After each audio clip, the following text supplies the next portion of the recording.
तो हेलो दोस्तों, नमस्कार। स्वागत है आप सभी का एक बार फिर से आपके अपने YouTube channel GK GS by Raj sir classes में। आइए दोस्तों, आज हम जानेंगे 13 अक्टूबर 2023 का करंट अफेयर। चलिए दोस्तों, वीडियो में आगे बढ़ते हैं, बातचीत करते हैं। अगर अभी तक आपने चैनल को सब्सक्राइब नहीं किया है तो पहले चैनल को सब्सक्राइब करें, बेल आइकन को दबाएं ताकि आगामी वीडियो की नोटिफिकेशन आपके तक पहुंच सके। चलिए पहला क्वेश्चन देखते हैं।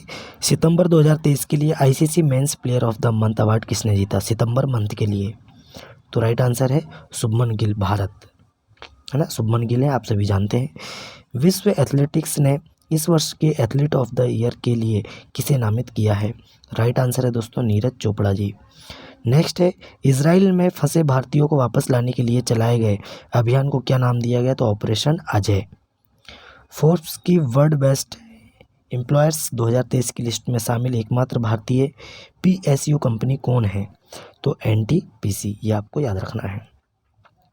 नेक्स्ट है, नेशनल ओपन चैंपियनशिप में 100 मीटर का नया नेशनल रिकॉर्ड के लिए किसने बनाया है? तो मणिकांता H होपलीधर, ये आपको हमने पिछले वीडियो में भी पढ़ा चुके हैं।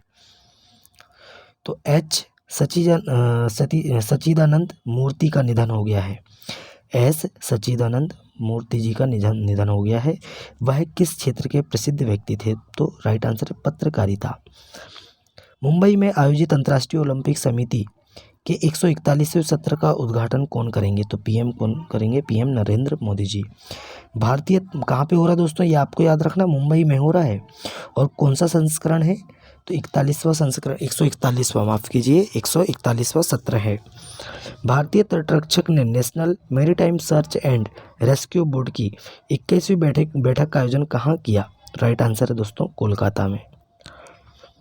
नेक्स्ट है, सितंबर 2023 के लिए ICC women's player of the month award किसने जीता? तो चमारी अथापत्तु, कहाँ की हैं? ये श्रीलंका की हैं। और पुरुष में दोस्तों आपको बता दिया गया है कहाँ पे, पहले ही क्वेश्चन में, शुभमन गिल, भारत में। तो चमारी अथापत्तु हैं, श्रीलंका की क्रिकेटर हैं। इनको विमेंस फील्ड में ICC women's player of the month घोषित किया है सितंबर माह के लिए। चलिए, इजराइल में फंसे भारतीयों को वापस लाने के लिए चलाए गए अभियान को क्या नाम दिया गया? राइट आंसर क्या है? ऑपरेशन विजय। नेक्स्ट है, विश्व एथलेटिक्स ने इस वर्ष के एथलीट ऑफ द ईयर के लिए किसे नामित किया है? Option number A Neeraj Chopra ji, golden boy. तीसरा क्वेश्चन है, S सच्चिदानंद मूर्ति जी का निधन हो गया है, वह किस क्षेत्र के प्रसिद्ध व्यक्ति थे? तो पत्रकारिता, राइट आंसर है पत्रकारिता। नेशनल ओपन चैंपियनशिप में 100 मीटर का नया नेशनल रिकॉर्ड किसने बनाया है? तो मणिकांता H होपलीधर। नेक्स्ट है, अंतर्राष्ट्रीय क्रिकेट में सर्वाधिक छक्के का रिकॉर्ड किस खिलाड़ी ने बनाया है? तो राइट आंसर है रोहित शर्मा जी।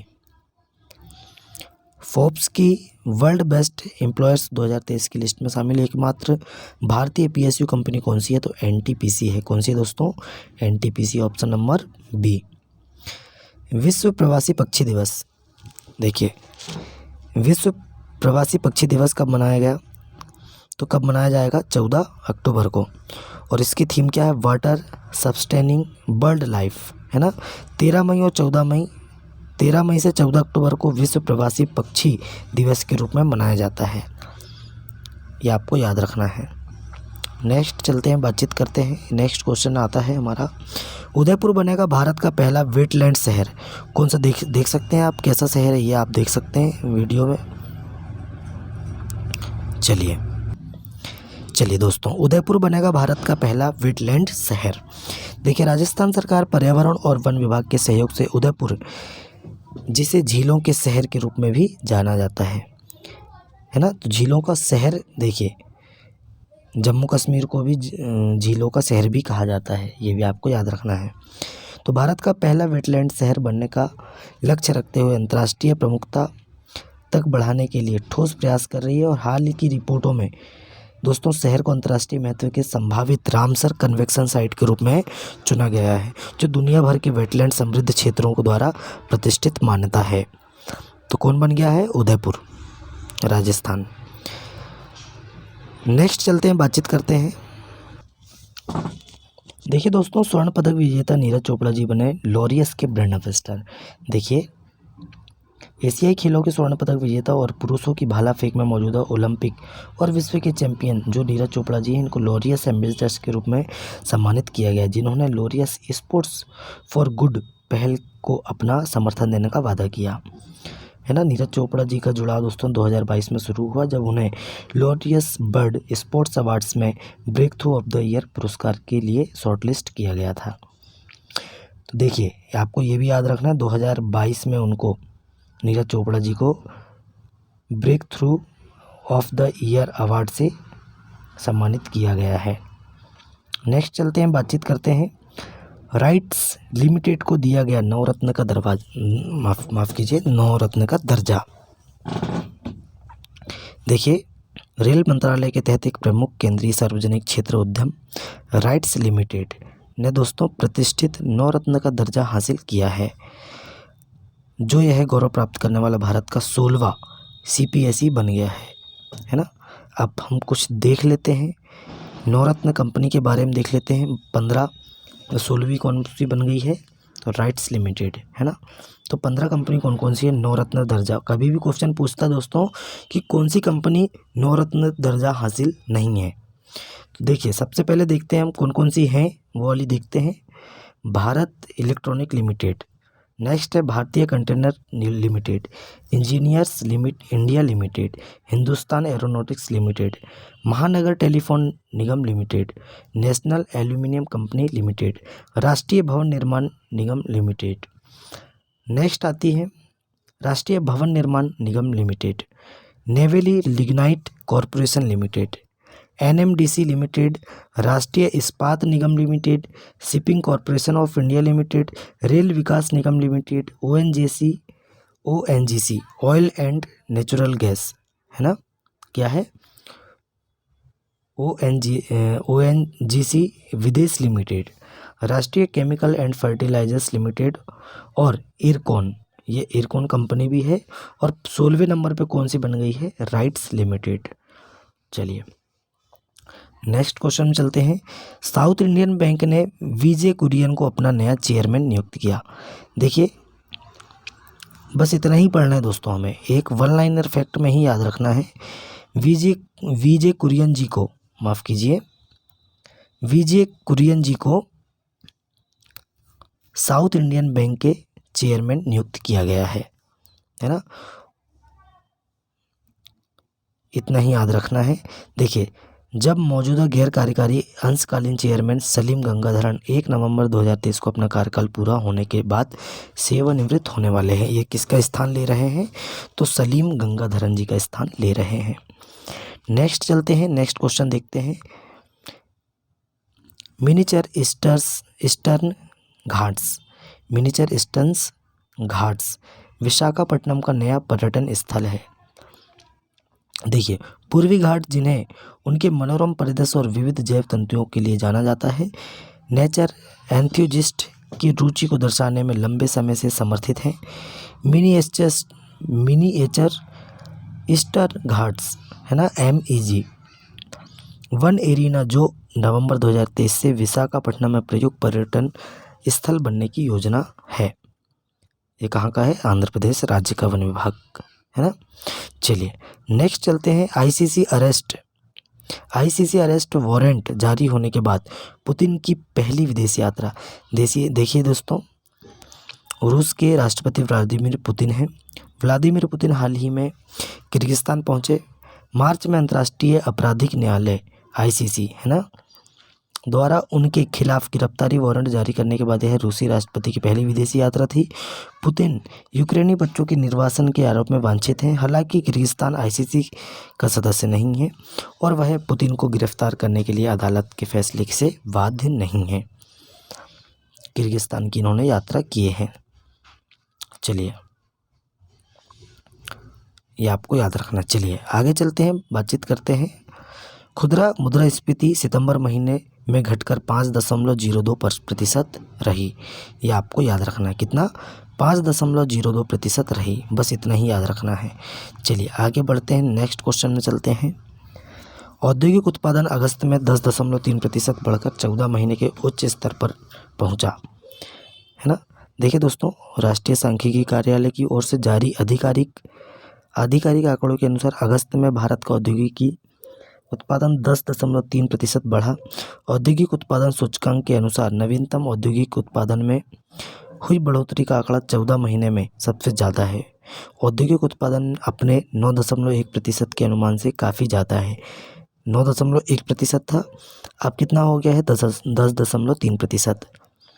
नेक्स्ट क्वेश्चन में चलते हैं। तमिल लेखक शिव शंकरी को मिला सरस्वती सम्मान 2022। बहुत इंपॉर्टेंट क्वेश्चन है दोस्तों। तो सरस्वती सम्मान 2022 किसे मिला है? तो तमिल लेखक हैं शिव शंकरी जी, ये आपको याद रखना है। देखिए, तमिल लेखक श्रीमती शिव शंकरी जी को 2022 में उनकी आत्मकथा सूर्यवामसम, है ना, इनकी आत्मकथा है सूर्यवामसम के लिए महत्वपूर्ण सरस्वती सम्मान से सम्मानित किया गया है। यह पुरस्कार के बिरला फाउंडेशन द्वारा प्रस्तुत किया गया था। इसे पूर्व संघ मंत्री एम वीरप्पा मोइली ने उन्हें प्रदान किया। साथ ही एक प्रशस्ति पत्र, प्लेक और 15 लाख रुपए का पुरस्कार भी दिया गया। देखिए, इस पुस्तक को एक चयन परिषद द्वारा चुना गया था, जिसमें पूर्व सर्वोच्च न्यायालय के न्यायाधीश अर्जुन कुमार सिकरी ने मुख्य भूमिका निभाई। सूर्यवामसम के लिए इनको सरस्वती सम्मान मिला है शिव शंकरी जी को। चलिए नेक्स्ट चलते हैं। नई दिल्ली में 9वें G20 संसदीय अध्यक्ष शिखर सम्मेलन। देखिए दोस्तों, प्रधानमंत्री श्री नरेंद्र मोदी जी आज नई दिल्ली में 9वें G20 संसदीय अध्यक्ष शिखर सम्मेलन का उद्घाटन कर दिया है। भारत की G20 प्रेसिडेंटी के व्यापक ढांचे के तहत भारत की संसद द्वारा यशोभूमि में शिखर सम्मेलन की मेजबानी की जा रही है। 9वें G20 संसदीय अध्यक्षों के शिखर सम्मेलन में प्रधानमंत्री नरेंद्र मोदी जी ने कहा कि भारत चंद्रमा पर उतरा। भारत ने G20 शिखर सम्मेलन की सफलतापूर्वक मेजबानी की। नेक्स्ट चलते हैं, बातचीत करते हैं। नितिन गडकरी जी ने अरुणाचल प्रदेश में 118.50 करोड़ रुपए की 7 पुल परियोजनाओं की मंजूरी दी है। कहाँ पे? अरुणाचल प्रदेश में। ये आपको याद रखना है। कितने परियोजना? 7। अब देखते हैं कौन कौन सी परियोजना है। देखिए, पहली है लाचांग में पाचा नदी पर RCC पुल। दूसरा है गोवांग से दोनी गांव तक RCC पुल। नेक्स्ट है NH 313 पर 3 पुल, है ना। और फिर है दोस्तों खरसा दिरांग में RCC डेकिंग के साथ double lane steel composite bridge. स्थान कहाँ पे? ये पश्चिम कामेंग जिला में। और नेक्स्ट है पिकटे पॉइंट पर RCC ब्रिज बनेगा। और फिर है दोस्तों छठवीं परियोजना है नगोपोक नदी पर RCC पुल और पनियोर नदी पर स्टील कंपोजिट ब्रिज। ये 7 परियोजना 118.50 करोड़ रुपए, है ना, इतनी लागत लगेगी। चलिए आगे चलते हैं। नेक्स्ट क्वेश्चन में चलते हैं, बातचीत करते हैं। भारत और फ्रांस के बीच 5वां वार्षिक रक्षा संवाद हुआ। किसके बीच? भारत और फ्रांस के बीच। देखिए, रक्षा मंत्री राजनाथ सिंह जी ने अपने 2 यूरोपीय देशों के दौरे समापन से पहले 11 अक्टूबर 2023 की देर रात पेरिस में फ्रांसीसी सशस्त्र बलों के मंत्री श्री सेबेस्टियन लेकोर्नु के साथ 5वीं वार्षिक रक्षा वार्ता का आयोजन किया। दोनों मंत्रियों ने रक्षा क्षेत्र में औद्योगिक सहयोग बढ़ाने पर जोर देने के साथ क्षेत्रीय स्थिति के आकलन से लेकर दोनों देशों के बीच चल रहे सैन्य अभ्यास जैसे कई विषयों पर चर्चा की है। नेक्स्ट क्वेश्चन चलते हैं। यूपी मानसिक स्वास्थ्य और परामर्श में दूरसंचार प्रौद्योगिकी का उपयोग करने हेतु पुरस्कार जीता। देखिए, 10 अक्टूबर को दोस्तों उत्तर प्रदेश को टेली प्रौद्योगिकी आधारित मानसिक स्वास्थ्य और परामर्श सेवा टेलीमानस के संचालन में उत्कृष्ट प्रयासों के लिए 3रे पुरस्कार से सम्मानित किया गया है। यह पुरस्कार भारत सरकार के स्वास्थ्य एवं परिवार कल्याण मंत्रालय द्वारा प्रदान किया गया और उत्तर प्रदेश में राष्ट्रीय स्वास्थ्य मिशन की निदेशक डॉक्टर पिंकी जोवल ने इसे प्राप्त किया। चलिए आगे चलते हैं। नेक्स्ट क्वेश्चन में चलते हैं। ग्लोबल हंगर इंडेक्स बहुत इंपॉर्टेंट क्वेश्चन है। आगामी एग्जाम में इससे क्वेश्चन उतरना है ना। तो ग्लोबल हंगर इंडेक्स 2023 भारत की गिरावट दोस्तों 111वें स्थान पर है। दोस्तों भारत की गिरावट हुई है दोस्तों, 111वें स्थान पर पहुंच गया है भारत। देखिए 2023 के लिए नवीनतम ग्लोबल हंगर रिपोर्ट GHI ने दोस्तों भारत को 125 देशों में से 111वें स्थान पर रखा है, जो 2022 में 107वें स्थान से गिरावट को दर्शाता है। जिसे दोस्तों देखिए GHI वैश्विक स्तर पर भूख के स्तर का एक वार्षिक मूल्यांकन है ना दोस्तों, जिसे Irish NGO Concern Worldwide और German NGO World Hunger Help द्वारा प्रकाशित किया गया है ना। ग्लोबल हंगर इंडेक्स में 111वां स्थान है।